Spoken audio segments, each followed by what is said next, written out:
So we finished Daf Nun yesterday, and we learned about the halacha that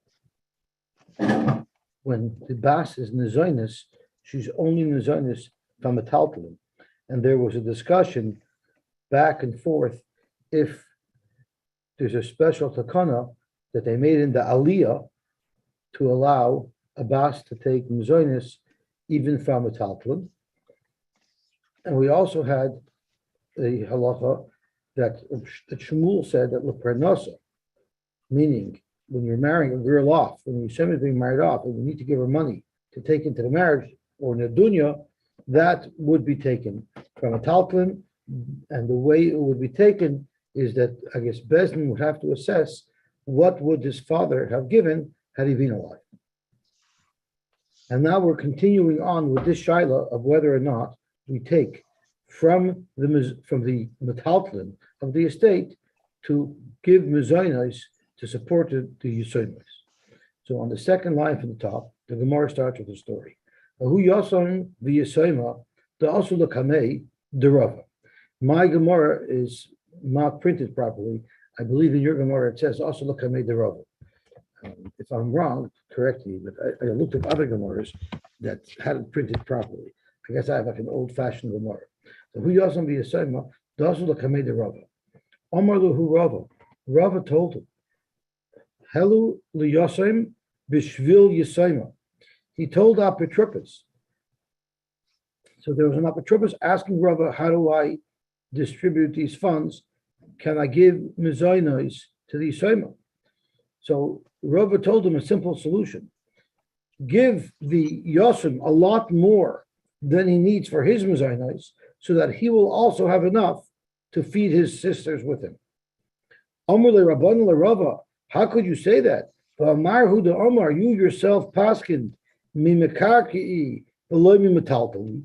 We only take from karka that's in the estate, not the metaltalin. Bein le mezayni, sai if it's for feeding her. Bein le ksuba, sai for ksuba, and bein le parnasa. So you hold even more machmerdik than what we learned before. That even for nadim, you can only take from karka and not from metaltalin. So listen to Rava's response. Rava is looking for any way to find a way to be matir, to take from the metaltalin to be able to support the daughters. So he said as follows: Omer lei, I have a right to give extra mezainos to the Yosem. The Yosem is entitled to metaltalin and karka. He arshened everything. The question is the Yosema. So I'm allowed to give the Yosem extra so that he can entertain helping his sisters eat as well. Because ilu ratza shifcha l'shamshay, if the Yosem wanted extra money so that I can hire for him a maid, mi lo yavinulay, avadi we would give him, because the Yosem, who's the Yerush, is entitled to that. Kol shkein hachad ikatarti. So here he has a maid, because of course his sisters will help out in the house. Rashi says, dikatarti achoisoi usu shamshenu. Surely it's worthwhile giving the mezainos to the sisters because it's no worse than hiring help. The Yosem is very happy that his sister should be there to help around the house. Tanu Rabban. So what we see from here is the Amoraim were looking for ways to circumvent the halacha, if I can call it that. So to find ways where even within the framework of the standard rules of Yerusha and of the Chiv Mezainos, they should be able to support the daughters. Tanu Rabbanan. Sai if it's karka and sai if it's metaltalin. So nechasam sheish lo machrayis is karka. Nechasam shein lo machrayis is metaltalin. Moitzin lemazain isha ulubanos. You do take from there to support the mamona and Yosy Mois as well. Divrei Rebbe. That is what Rebbe holds. But Reb Shimon ben Elazar Omer, nechasam sheish lo machrayis, if it's karkais, then moitzin levanos min habanim, which Rashi says is we will take funds from the men, from the boy Yisomim, from the male Yisomim, to support the banos with mezainos. So that's what it means. You take from the banos, you take for the banos min habanim. If there's karka, you take from the estate to feed the banos. Ulavanis minavanis, which Rashi says, let's say there are no boys, there's only girls. So the girls yarshin, but there's older girls and younger girls. So we seize money from the older girls to give to the younger girls, just in case the older girls took control of the estate and were running the show, and they want to cut out the younger girls. We stand up for the younger girls, and we make sure that they get their fair share. And the same thing is ulabanim and abanim. In a case where the sons are yarshining, and there's older sons and younger sons, we make sure that even the younger sons get their fair share. Ulabanim min abanos. Ulabanim min abanos means if there is sons and daughters, well, and there's sons and daughters, then the sons get the Yerusha and the girls don't get the Yerusha. Rashi says ulabanim min habanos. Ulabanim min habanos. It says ulabanim min habanos is the tanim and agdal nachum shava. All right, I'm sorry. So we're talking about ulabanim min habanos b'nechasim merubim. If there's nechasim merubim, meaning there's enough to give them Yerusha as well as to give the girls mezainos, then the banim get as well. Because we learned earlier, and we're going to learn it in a moment again, that if there's not enough money even to support the girls, then the boys don't get anything. So if there's not enough assets to feed these Yisraelis and leave over some Yerusha to the banim, then the banim get nothing at all. That's with karka. Nechosam she'ein lo machrayis. What about by metalfim? Moitziin lebanim min abanim. So you take from banim to other banim. In other words, everyone in yarshins equally. So we make sure that all of the children, the sons that are yarshim, get fair. Ulebanois min abanois. And if there are no men, there are no male children. So the girls, the daughters are yarshining. Once again, we make sure that all of the daughters get their fair share. Ulebanim min habanois. And you also take away from the girls to give to the boys, because we're talking about nechosim she'ein lo machrayis. Nechosim she'ein lo machrayis, according to this shita, you don't take from metaltlin to be mazen to feed the Yisraelis. So therefore, you take it away from the banos to give to the banim, because they don't have to give mezainos. Avoloi lebanois min habanim. But you never take anything from the daughters. You never take anything from the sons to give to the daughters, because they have no rights here since there's no karka. Zok Gemara. Afalgav the kaimalon halacha kerevi mechaveiroi. Even though normally, if it's a machlekes Rebbe and one other person, like it is over here, to machlekes Rebbe and Shimon ben Elazar, normally we would pass like Rebbe that we do take even from metaltlin to support the daughters. Hacha, in this case, halacha Reb Shimon ben Elazar. We don't pass like Rebbe here. We pass like Shimon ben Elazar, and the girls don't get mezainos from metaltlin. The Amarava hilchos halacha is mimakarki v'loy metaltlin. For the following three items, they could only take from karka and not from metaltlin, and those are bein l'ksuba, side for the ksuba's isha to pay the amana, bein l'mezaini to give sustenance to the yisaimis and amana, bein l'pranasa, and side for nothing. Only if the father left over karka will there be those payments, but if the father left over metaltlin, there won't be those payments. But it's interesting to note, even though Rabbi Paschal's halacha l'maisa, that they don't get mimetaltli, we see when it came to practical halacha, Rava looked for any possible way to justify giving the daughters mezainos. And that's why he told the apotropos to give the sons much more money than they need for their mezainos, so that they'll also have to share with their sisters, who will naturally help at home. Okay, so now we're going to discuss. Are there psukim to prove that you take from the either metaltalin or from the karka? I believe I don't think there's psukim that they bring, but I think the svara behind it is that when it comes to all types of choivos, only nechasim sheyesh lemachrayis. There are Tanai Ksuba that mandate that the father is mefarnes his daughters until they get married. and his mafarnis, his almona, until she finds another husband.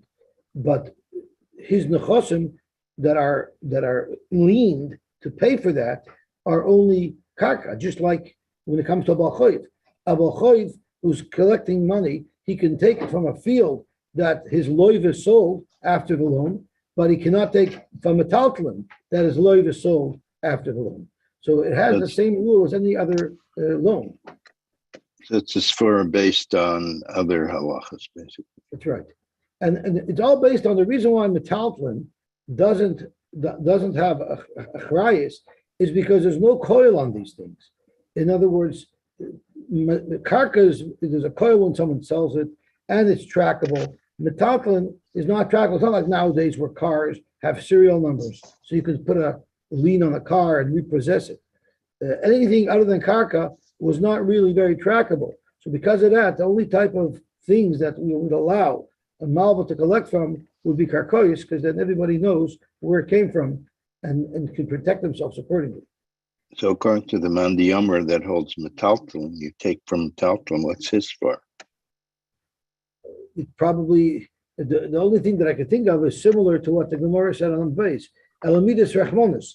They're looking for ways to be able to help the Almon and Yosayim. So they'll say we won't follow the regular rules of Shibud. Now, of course, if someone sold metaltalin, naturally you wouldn't take from Mazon Isha and Mazon Abonis. Here we're only taking metaltalin that are still within the domain of the assignment. But that's much less secure than karka. So why would they say you can only take metaltalin?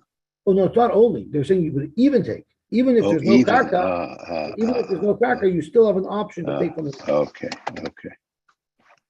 So it's a chiddush. The metaltalin are leaned, but only leaned when they're still within the estate. Once they're sold, they're no longer leaned. Okay. In those days, they didn't have a way, I guess, to register a lien against metaltalin. Nowadays, larger metaltalin you can register a lien against as well, especially if it's if there's a serial number and such. Okay, so let's see the Mishnah Vayter. Now we're discussing if there are mistakes written in the ksuba, things aren't written in there that are supposed to be. What would the halacha be with them? So what happens if in the ksuba he didn't write lekas of law ksuba? He didn't write a ksuba at all. So is she still entitled to the ksuba?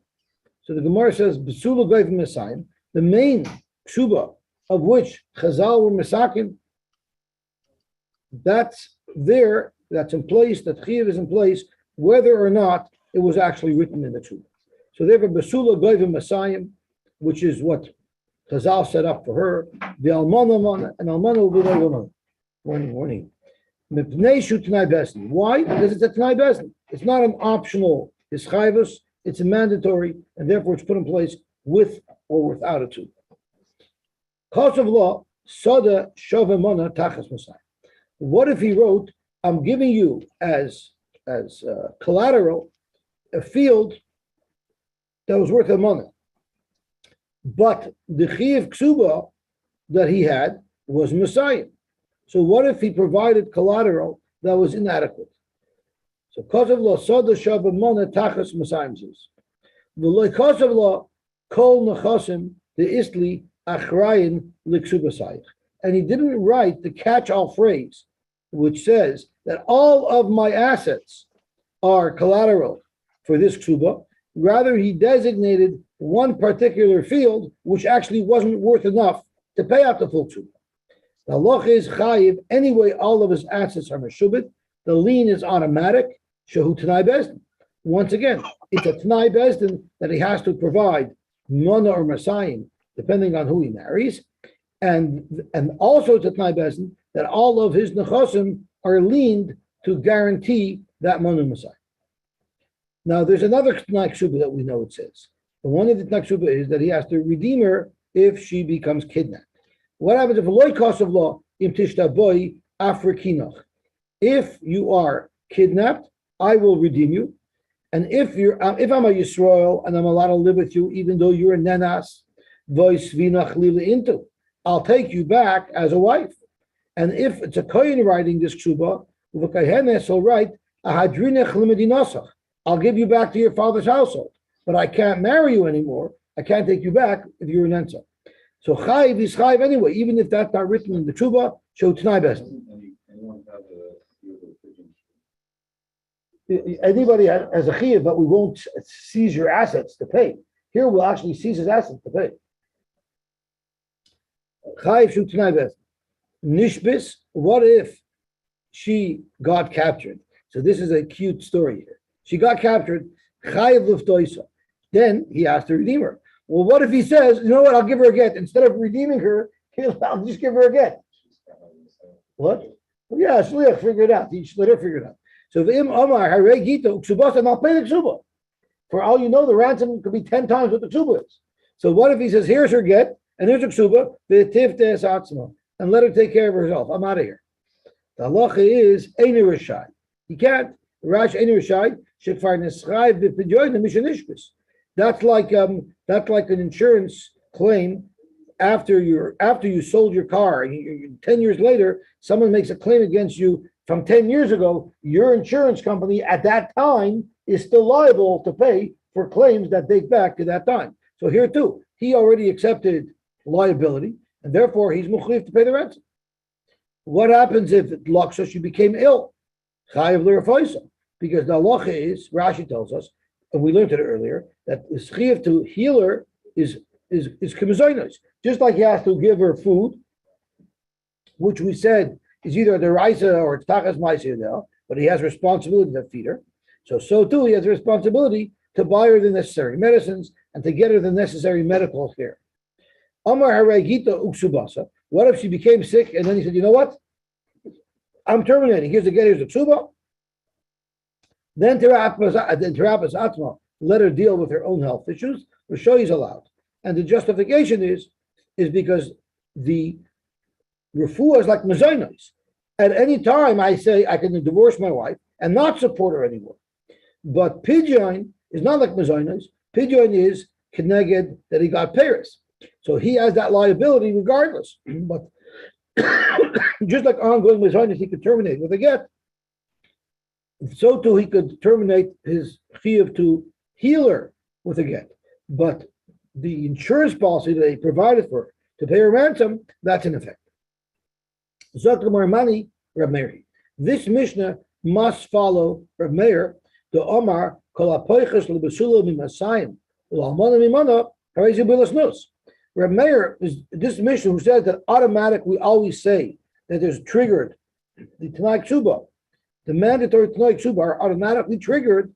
That must be going according to Reb Meir Shita elsewhere, that she can't be Moichel. Even if she says she's Moichel, she cannot be Moichel.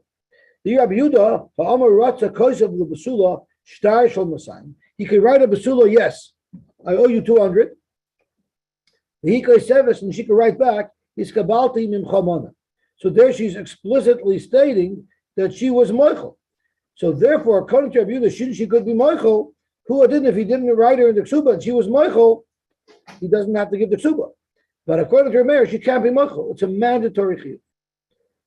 Or L'Almana Mana, he could write a Ksuba to L'Almana Mana, because Seves is Kabalti Mimcha Chamishim Zuz, and she could write him back. No, she could be Moichel 50 Zuz. She has the right to be Moichel Ksuba. Bezdin says she's entitled, but she has the right to be Moichel. Her Meir said, no, we want that Ksuba there no matter what. She can't be Moichel.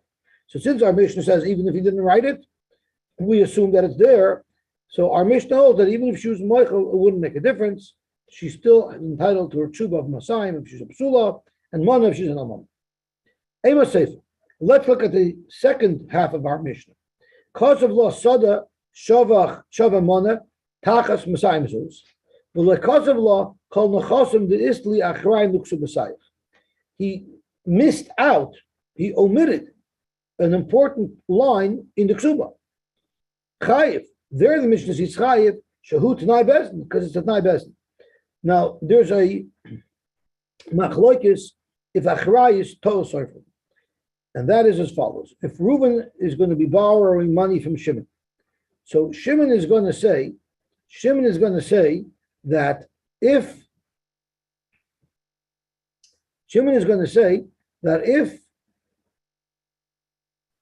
you don't pay me back, then I have a right to collect from any property that you sold after the point of the loan. Right? That's what achrayus is. Well, what if the sofer who wrote out that star forgot that line? What is the halacha? So there's halacha. Do we say it's a ta sofer? So there really is a achrayus, even though it's not written in the star. It's automatically assumed that that's the condition of the borrowing of the loan, or not. So from our seifa of our Mishnah, it seems to say that we hold achrayus ta sofer, because even if they omitted to write in the ksuba that all of my assets are going to be liened for this loan, they're still liened anyway. So that would be also in the Rabbi Yehuda. That would only be consistent with Rabbi Yehuda, the Amar Achrayus ta sofer.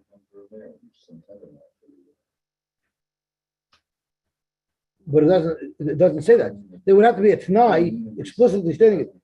If you hold achrayus lav, if you hold achrayus ta sofer, that means it's automatically there unless we know beferish that they said we don't have achrayus. But no one said anything beferish. It was just omitted in the ksuba. It doesn't say that he wrote, "I'm not giving you achrayus." It says in the Mishnah that they merely omitted to write something in the ksuba. So your point is taken. About if they explicitly said it, then there's no achrayus. But here they just let it out. I'm sorry. There's a way that it still could be a coin from there. Well, so you want to make a new kimta? Yeah. Okay, that's a doich. We're looking at it, at first glance. So also in Rabbi Yehuda, it seems like our sefer the Mishnah holds like Rabbi Yehuda, Domar achrayus ta sofer. We assume the achrayus of all of his nechasim, even though it wasn't written explicitly in the ksuba. The ear at Meir, because if you're going to suggest that it's consistent with Rav Meir, according to Meir, if they didn't write achrayus, then it's not a mistake. We say, like Dovi said, that he meant not to give achrayus, and our Mishnah clearly says that even though the achrayus wasn't written, it still is implied. It's not relearned. What if you find on the street a shtar chayv? You find a shtar chayv on the street, which is automatically questioned already. Is this legitimate? Because if it was a legitimate shtar chayv, you could bet that the malva would have held on to it and not dropped it. It's worth a lot of money. So you found the shtar chayv on the street. Im yesh b'hen achrayus nechasim. If it says in that shtar chayv, Reuven owes Shimon $100,000, and Reuven's karkois are all meshubed to pay back Shimon. Lo yachzer, you don't give it back. You know why you don't give it back? Because what happens if you give it back to Shimon? And Shimon wants to go collect from Reuven, and Reuven doesn't have money. Well, then the Bezdin is going to go after any person who bought property from Reuven and seized that property to pay back the loan to Shimon. Shebezdin the firm man. So what's wrong with that? That's the reason not to give it back. Zokt Rashi, that's a very good reason to give it back. Why? Because we're suspecting that this star has already been paid off and there's no loan there. But the Malv and the Loiva decided to come up with a great scam. What did they decide to do? We will make believe that the star was still legit, that it didn't pay back. I won't claim that I paid back. You'll come to collect from me, and I'll say I don't have money, but I sold the field to Chaim Yankel. Bezdin will go, seize the star from Chaim Yankel, and seize the property from Chaim Yankel, and now Chaim Yankel will be out of a karka. So since we're afraid that there's a scam, normally we don't assume there's a scam because we didn't find the star on the street. But once you find the star on the street, we already question its legitimacy. And if we give back the star, it's possible that an innocent third party is going to lose someone who purchased a property from Reuven after the date of the star, after the loan. And in order to avoid such a scam, we don't give back that star, we destroy the star because we don't want it to be able to be used for a scam. But what if it didn't say in the star anything about achrayus nechasim? So then there's no peril to anybody. Because if the loiva agrees to give it back to the malva, and the loiva agrees I didn't pay, it's only on his expense. Nobody else can lose from it. So therefore, yachzer, then you'll give it back to the malva, because you ain't bezin the front man. Because anyway, no one's going to lose money, because the only person that can be collected from with the star that does not have a achrayus is the loiva himself. Divrei Rebbe. That Divrei Reb Meir. Those are the words of Reb Meir. The Chachamim Maimim echad zav echad zav lo yachzer shabez in the framahem. The Chachamim said regardless you can't give it back because even though it doesn't say achrayis in the star, we hold achrayis is toyes soiferhu, and there is achrayis in the star. So whether the star has achrayis written into it or not, Bezdin will still be able to collect properties that were sold after the date of the star. So therefore, according to Reb Meir, who holds achrayis lav toyes soiferhu, since there's no achrayis written in the star, there's no danger of giving it back to the malva. But according to the Chachamim, that achrayis is tosafer, and regardless, we say every star has achrayis built into it. Well, then that's not consistent with our Mishnah, because our Mishnah says, that is consistent with our Mishnah.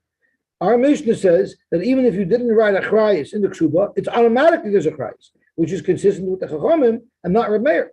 So basically, we're saying that the reish of the Mishnah that says that you cannot be moichel or ksuba is following Reb Meir, and the seif of the Mishnah that says achrayis tosaferhu is going according to Reb Yehuda. Now, although in this machlokes the Brisa does not identify the Chachamim as Reb Yehuda, Rashi says by default Reb Meir's bar plukta is always Reb Yehuda. So, frankly, more reish Reb Meir, the seif of Reb Yehuda. Are you going to tell me that the reish of the Mishnah that says a woman cannot be moichel or ksuba is going according to Reb Meir, and the sefer that says achrayis tosafer is going according to Reb Yehuda? And if you want to make an argument that the whole mission is going according to Reb Meir, the shiny letter of Meir makes ksuba story. Maybe by a regular star you say achrayis lav tosafer, but maybe by a ksuba things are different. And by a ksuba, even though achrayis wasn't written, there we say it's automatic. That wouldn't be our good argument, because when we shiny light, does in fact Reb Meir hold that there is a achrayis automatically by a ksuba? I'll show you the farish that he doesn't hold like that. We learned there's 5 types of people who have a claim on money that they can only claim from non-sold properties, but not from properties that were sold. And these are the 5 people. Peiros. The halacha is what happens if Reuven steals a field and he sells it to Shimon. Shimon buys the field, he pays $100,000. He puts $10,000 of investment into this field and improves the field and grows pears there. And before he has a chance to cut down those pears, Reuven, the guy that gets caught, the owner comes and seizes the property back from Shimon. So now Shimon is out $100,000. He's out the pears that grew the property that he hasn't harvested yet, and he's out the benefit that he benefited the upgrade of the property, put $10,000 into it. So the halacha is, if he bought the field from the Ganav with the Achrayis, he can go after properties that the Ganav sold to others after he ripped him off. He can go after those properties. But the payrois, he also says, I don't want to, he tells the Ganav, I don't want to just be paid back $100,000 for what I paid for the property. I want another $20,000 because of the payers that got seized. That are my payers, I grew them. So payrois, he also goes to collect from the Ganav, but he can't collect those payers from properties that the Ganav sold. And shvach payers, as well as any other benefits that he benefited the field, those are not items that he can collect from the Ganav's purchasers, only from the Ganav himself. Okay, Zok the Gemara weiter. And Rashi is the reason why you can't is because normally when I purchase a property from somebody, I know that I have potential liabilities, and I could watch out for those liabilities. I know that he might have other fields that he stole. I know there might be things around with karka things. But when it comes to investments that purchasers from this Ganav might have made or payers, there's no limit to the amount of liability. And there's no way to get clarity as to the level of liability. And if we would say that even payers and shvach payers can be collected from the chosim mishubadim, the risk in buying property would be so high that nobody would buy property and they would destroy the real estate economy. And because of that, they said that these undefined items that are difficult to get a handle on, you could collect them back from the Ganav who sold you this property, but you cannot go after people who purchased from the Ganav. So those 2 items are from the 5 items that you don't collect from Mishubadim only from available money that the Ganav has. And Vamakabel Olav Lozun es ben Ishtoi, Ubas Ishtoi. What if someone marries a woman and she brings in her own children from a previous marriage into the family? There's no chiyuv whatsoever normally for a husband to support those children, but they made a special deal that he's going to do that. So if he dies and they have to collect from his estate, they can only take from properties that are within the state. They can't collect from anything that the husband had sold. And the get choiv she'ein b'achrayis, and any star, get choiv is referring to any star for a loan, a sale that didn't have a achrayis in it, because of course Rav Meir holds achrayis lav toseifer, and the final clincher, what we're looking for is uksubas isha she'ein b'achrayis. So you see clearly Rav Meir who holds that achrayis lav toseifer. If there's no achrayis written in the star, it's not a mistake. There's actually no achrayis there. That applies to ksuba as well. Man shamas leid amar achrayis lav toseifer. Who's the shita who holds achrayis lav toseifer? It's Rav Meir, because tani ksubas isha. So you cannot tell me that in our Mishnah, which is speaking about ksuba, Rav Meir would agree that the achrayis toseifer. Because Rav Meir who holds achrayis lav toseifer holds that across the board, even by ksuba. So we're back to the original kasha. The Reish of the Mishnah says that a woman cannot be moichel ksuba, which is only consistent with Rav Meir, and the Sefer of the Mishnah says that achrayis is toseifer by a ksuba, which is only consistent with Rabbi Yehuda. So does it make sense to say that the Reish of our Mishnah is Rav Meir and the Sefer of our Mishnah is Rabbi Yehuda? So the Gemara, Iba Yisema Rav Meir, Viba Yisema Rabbi Yehuda. I can explain the entire Mishnah according to Rav Meir, and I can also explain the entire Mishnah according to Rabbi Yehuda. Iba Yisema Rabbi Yehuda. If you want to say our Mishnah is going to look at Rabbi Yehuda, what is the problem? Rabbi Yehuda said a woman could be moichel or ksuba, or part of her ksuba. Yet our Mishnah Befeir says that if he didn't write a ksuba, automatically it's enforced, and you don't say she's moichel. Zok to Gemara, there's a very big difference between Rabbi Yehuda's case and our Mishnah's case. Hazam kasvulay is kabalti. Sure, Rabbi Yehuda says that if she says I'm moichel by writing his kabalti, I accepted payment already. That's basically saying I was moichel. That she could do. Here we didn't write a star, we didn't write a ksuba. That doesn't mean she was moichel. So yes, Rabbi Yehuda holds a woman could be moichel the ksuba if she's actually moichel. But to assume that she was moichel because they didn't write a ksuba, that he does not hold. So therefore, our whole Mishnah could be like Rabbi Yehuda. In fact, that a woman could be moichel the ksuba, but you don't assume automatically there's a mechila, and the sefer achrayis tosei. Or even some Rabbi Meir, or you could say it's going according to Rabbi Meir. According to Rabbi Meir, a woman cannot be moichel the ksuba. The ratio of the Mishnah makes perfect sense. The problem is Rabbi Meir holds achrayis lav toseifer. So if there's no achrayis written in the ksuba, why do we say you can collect from the chosim mishubatim? Zok to Gemara, my chayv to katonim amechurorin. When you read our Mishnah, it says if he didn't write that all of my nechasim should be achrayin, it says chayiv. So it's just chayiv, but it doesn't say chayiv that you pay from mishubatim. It just means he'll have to pay with every asset that he has, only if it's not sold. So therefore, our Mishnah will be consistent both with Rav Meir as well as Rabbi Yehuda. Beautiful. Zok tehilage Gemara Vayter. Loy kasav law. So what happens if he didn't write in the ksuba that he was going to redeem her? Once again, we say he's going to be chayiv because it's not best. But the Gemara makes a distinction between if it's an Ashes Yisrael, he's committing to taking her back and living with her again, and if it's an Ashes Kohen, he's committing to redeem her, but he's not going to live with her again because she'll become also to him, because a Shvuya, we're afraid she was Nensa, and if a woman was Nensa, an Ashes Kohen is also to him.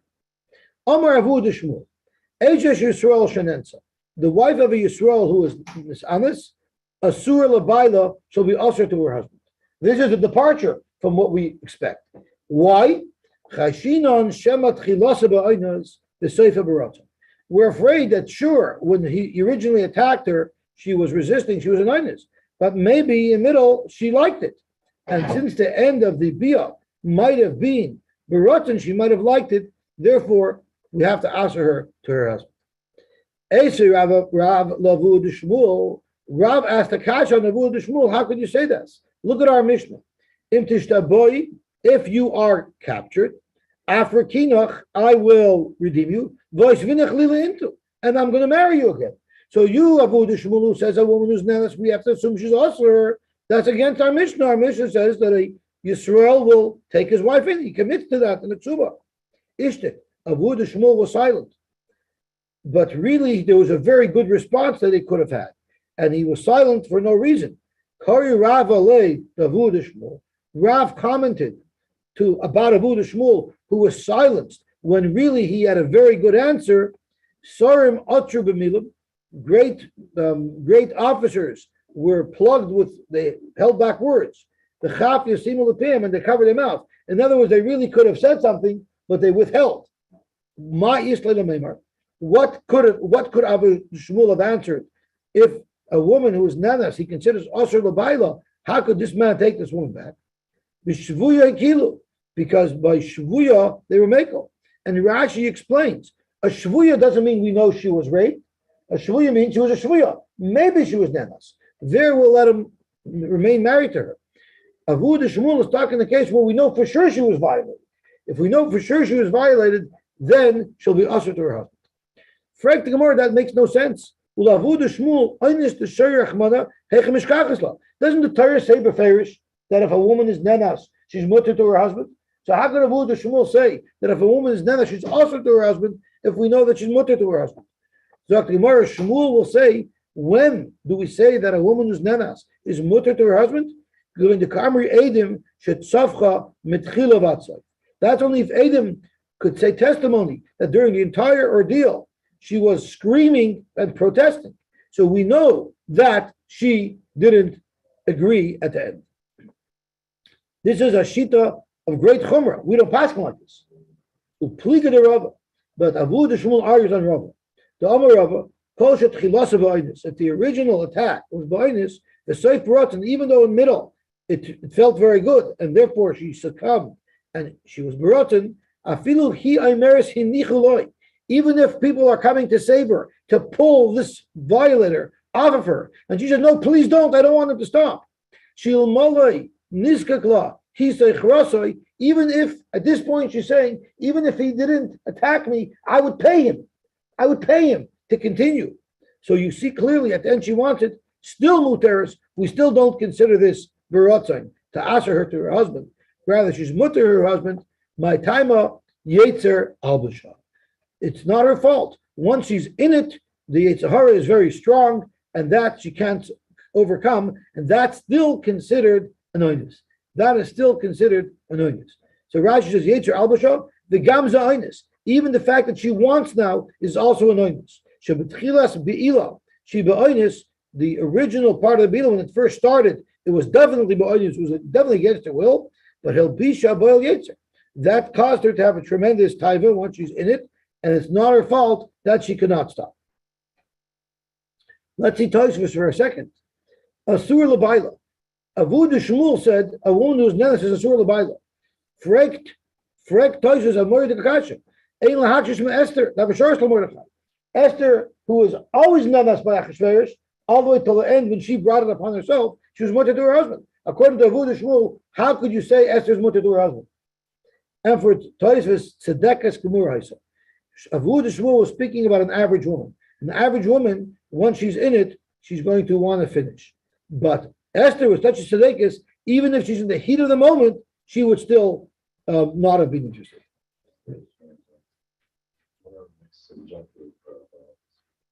I think as well. So it's a very sure enough. Where do you draw the line? Right? Yeah, it's a very big difficulty. So. But according to Rava, which is who we pascha like, is that if a woman is violated, even if she wants it to end, that's called an anus. Tanya Kavasa de Rava. We have a brisa that supports Rava. It says in the pasuk, "V'hi loynit pasa asura." A woman who had relations with a man and she was not forced, she's going to be asur. We're medayik hadit pasa. If this case in this scenario where she was forced, muteris, then she'll be muter. However, there's another type of woman, even though it was beratzon, even though it was beratzon, muter should still be muter. Who's that? Who's a woman who, even though she's not being forced, it's baratzon, she's still mutter to her husband. How can it be that a woman who is nivelas baratzon should be mutter to her husband? Veizu, what is that? Zu kol shetchilas ba'oinus b'seifa baratzon. This is exactly Rava's case, where if at the beginning of the biyah she was protesting, she didn't want. Once the biyah was in process, she had yetzer albasha. That's also called anoinus. So from the pasuk you see that there's a type of woman that even though it's baratzon, she's still mutter to her husband because we consider it anoinus. Tanya Edich, we have another brayse. It says v'hi loidet basa asura. If she was baratzon, she's asur. Hanit basa muteres. So we're medayik. If she was forced, then she's mutter. But there is a woman that even though she's mamish oinus mitchilas about soifoi, she's still asur to her husband. Who's that? Beizoi zu eishes koyin, and eishes koyin shenensa is asur to her husband. Amar Rabbi Domer Shmuel, Mishum Rabbi Shmuel. V'hila nitbasa, if she was not grabbed, she's baratzon asur, she's asur. Hanitbasa, if she was grabbed, if she's nemas muteres. V'yesh lo acheres, there's another woman. Even though she was not forced, she was willing, muteris, she's mutter to her husband. Who is a woman who is mezana willingly, and she does not become usher to her husband? What if the kedushin, a man was makalish a woman al tanai, and they lived together 10 years, and then 10 years later, the tanai got undone. So it shows us limafreya, she was never really married to him. What if during those 10 years she had relations with other men? She's not usher to her original husband because she was never married to him. And that's what this is referring to. And specifically, it's referring to a woman who had meal. You had a girl who was married to a woman, a girl who was married to a man. She was a ktana. Her kedusha was kedusha d'rabbanan, and she lived with him for 10 years. But during those 10 years, she was sleeping around. Will she be usher to her husband? She will not, because if she walks at the end, the whole kedushin is batal mafreya, and she's not considered neshish. Even a girl who has a baby on her shoulder, she could make miyun and she could walk away. Let's see Rashi. Rashi says over here, kedusha tos al tanai. If the kedusha was made al tanai, v'loin is kaim at tanai. So such a woman, if she was mizana muteris, she'll still be mutter to him. Why? Because technically, she wasn't married to him. Now this line in this Gemara, we had a lot of discussion about. We're talking about a woman, even if she has b'na murkabal kseifa mima enes v'ilechasla. So this is going to be a little bit problematic. Do you remember we learned we had a discussion when could a girl do miyun? Up to Nairis or up to Bagris, right? We also had a halacha that a woman between 11 and 12, if she has children, she's going to die.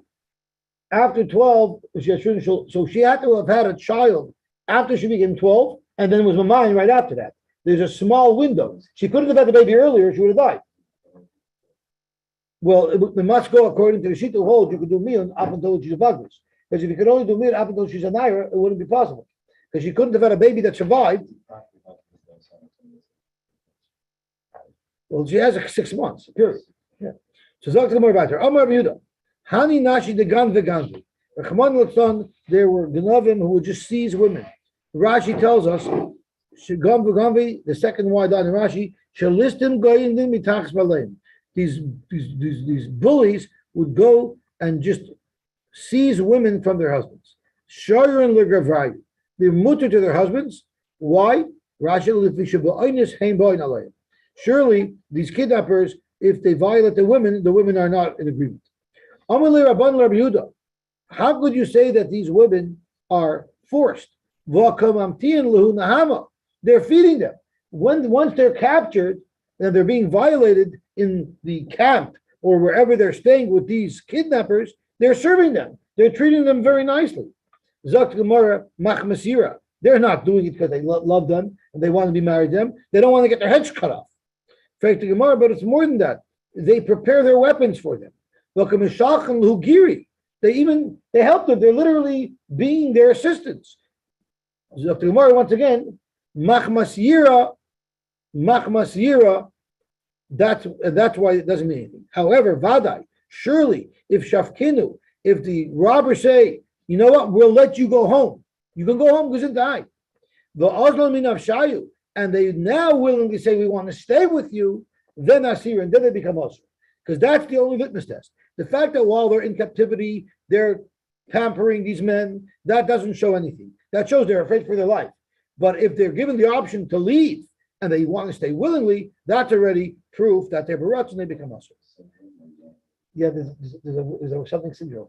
Yeah. David, what's that syndrome called when someone doesn't want to leave his captor? There's a word for it. You're muted. Is it Helsinki? It's a city in is it Helsinki syndrome? Helsinki syndrome? It's a city in Norway, Denmark, one of those towns. Can't remember. Stockholm syndrome. Stockholm. Okay. I'm not sure. Something happened in Stockholm? But why? Why is it called Stockholm? Why isn't it called the Baltimore syndrome? Something that's happened there.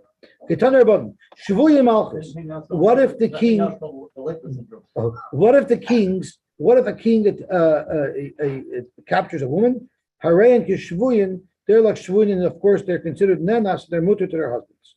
Genuve listos, but genuve listos, if robbers have captured them, Enyan Kishvuyim, those women are going to be awesome.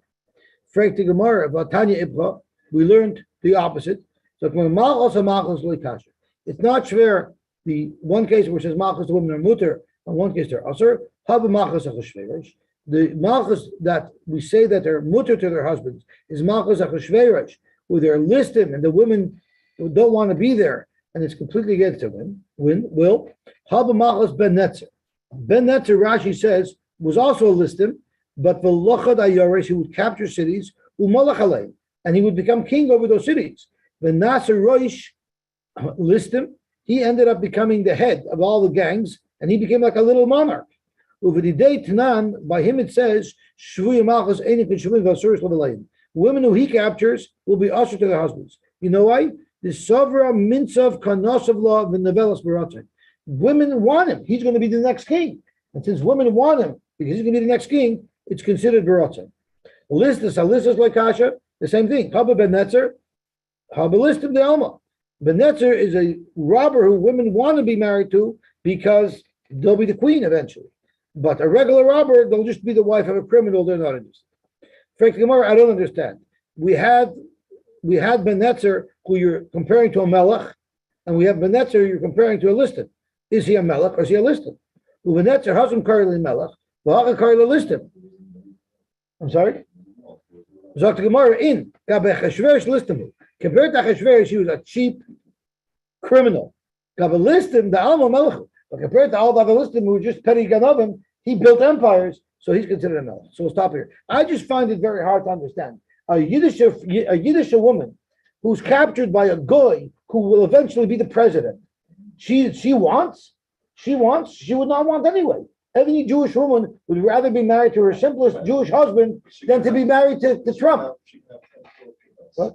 I understand, but it's very hard for me to understand how the Gemara says that a Jewish woman would rather be with some goy because he's going to be successful than to be with her husband. So I'm going to have to look that up over Shabbos to see if I can find anybody who speaks about that. The vow will stop here. Have a wonderful day and a wonderful Shabbos.